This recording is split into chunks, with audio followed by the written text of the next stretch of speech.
55 for the drive. Wyatt, half an hour from 95th. I-57, 30 minutes. I-80 for the Verge. Bishopport, 35. That's traffic. I'm Jim Talamonte on AM 560, The Answer. Chicago's Morning Answer continues next. Your official Chicagoland weather forecast from the 1 Hour Heating and Air Conditioning Weather Center. Partly sunny today, high 55. Will be clear with a low of 39 overnight.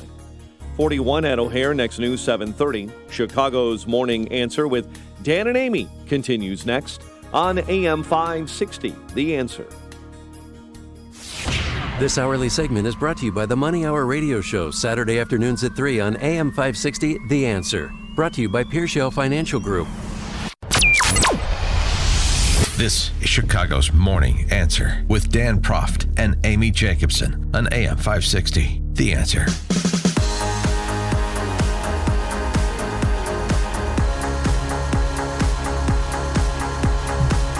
Top of the morning, Dan and Amy. So Pelosi and Pagliacci, with Steny Hoyer in tow, went to meet with the president yesterday about the matter of troop withdrawal from Syria. And then they left the meeting because, people were mean. Chuck Schumer, Pagliacci there, rallying to the defense of poor little Nancy. I asked the president what his plan was to contain ISIS.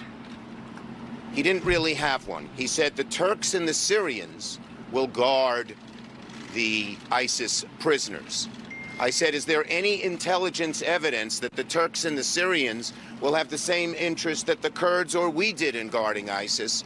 And the Secretary of Defense was, thank God he was honest, he said, we don't have that evidence. He was insulting, particularly to the speaker. She kept her cool completely. But he called her a third-rate politician. He said that there are communists involved and you guys might like that. I mean, this was not a dialogue. It was sort of a diatribe, a nasty diatribe, not focused on the facts, particularly the fact of how to curtail ISIS. And Steny Hoyer said, this is the reason we walked out. You're going to hear the president say we walked out.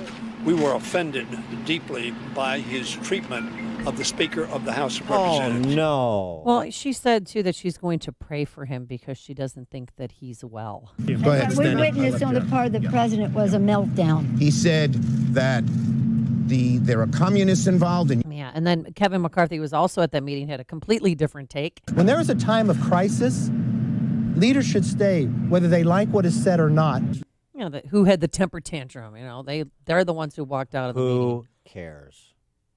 Who cares that a crossword was said? I mean, he's talking to people who've spent 3 years accusing him of being a Russian agent and treason. Oh, and he called you a third-rate politician? Oh, heavens. Well, they never brought up the impeachment. Did the impeachment inquiry come up in these conversations at all? No, it didn't come up. It did not come up, not at all.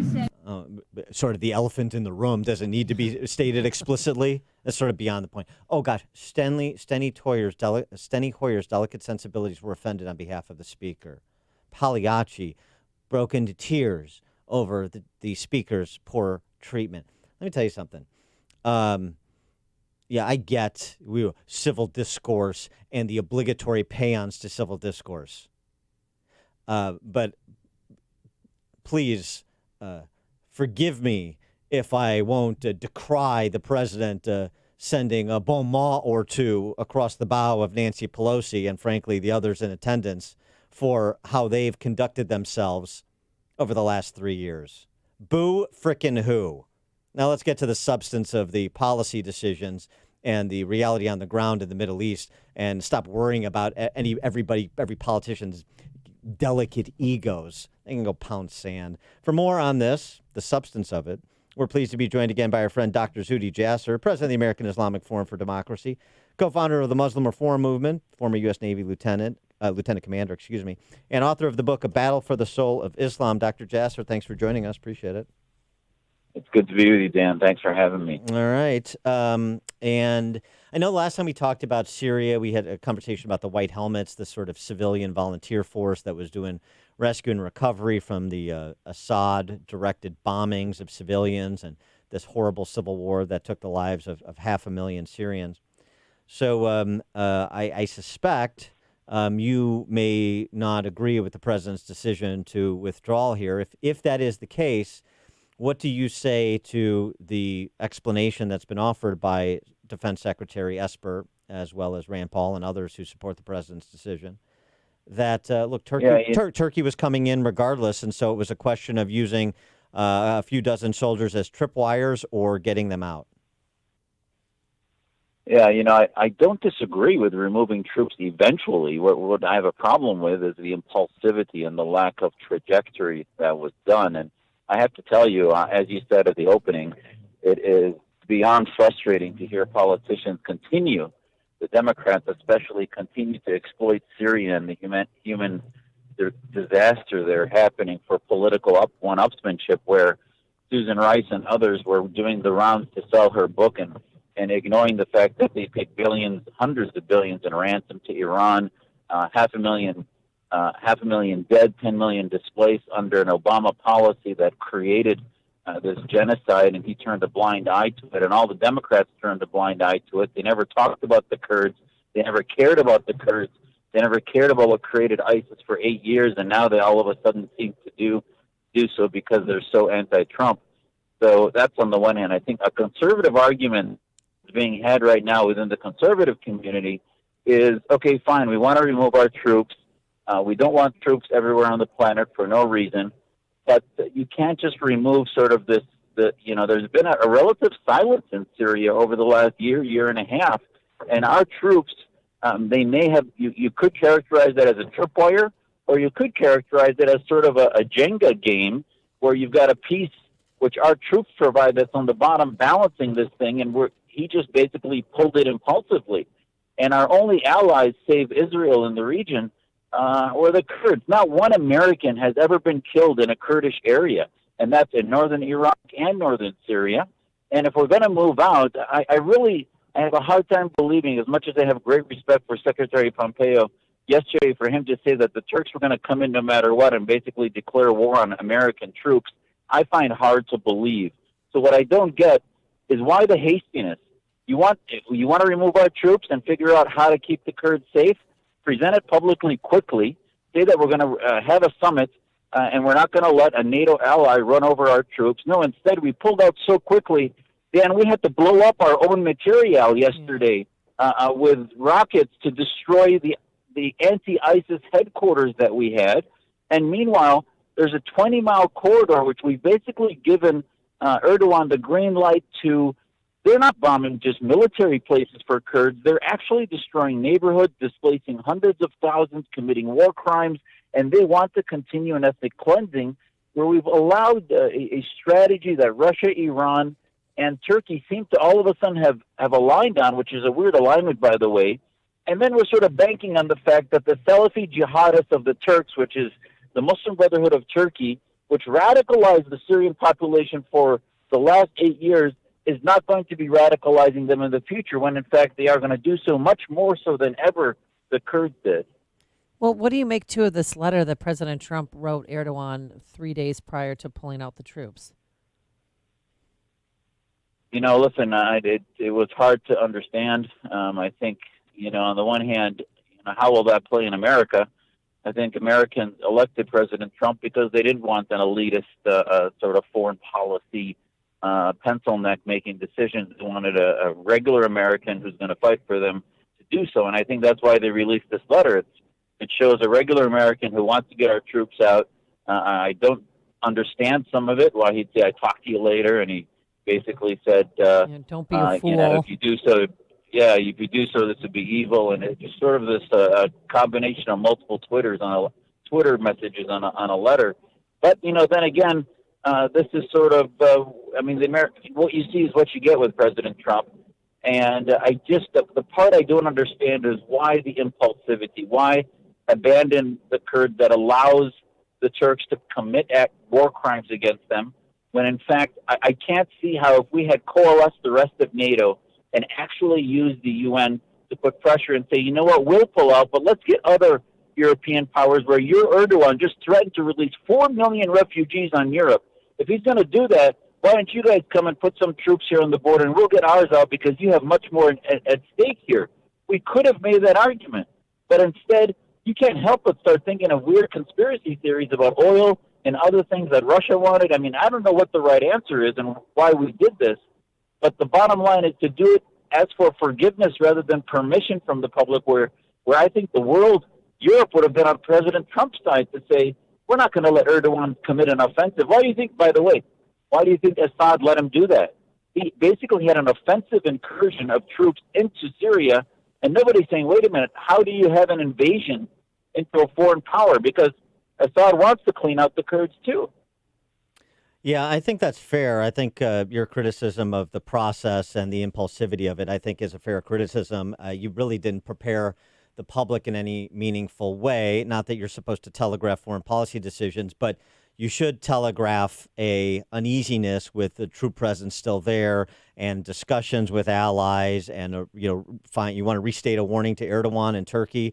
That's fine to explain the fact that we can't be in these places forever with these sort of light footprints, dealing with the 100, 200-year-old animosities.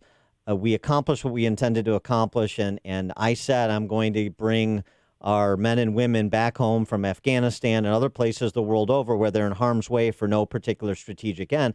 If he had said something like that before he had made the move, then I think it's more easy to sort of read along. But he didn't do that, so I can see where conservatives have problems with that. Now that said, just thinking about this in historical context, and maybe this informs some of Trump's perspective. I don't know either. This is all reading of tea leaves and tersely worded letters. But I just think about this. I was thinking about this morning, Dr. Jasser.